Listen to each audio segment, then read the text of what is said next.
गाजराचा हलवा खायला कोणाला नाही आवडत. अगदी लहान मुलांपासून मोठ्यांपर्यंत सर्वजण आवडीने खातात. तर थोडासाच करून कसा चालेल?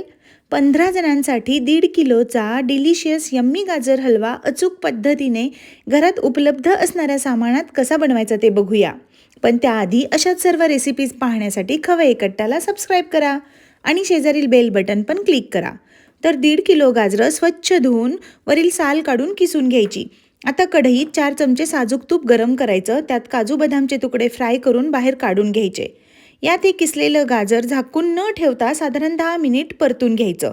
आणि आता 350 मिली दूध घालून साधारण 20 मिनिट मंद आचेवरती झाकून ठेवायचं, पण मध्ये मध्ये मिक्स करत राहायचं.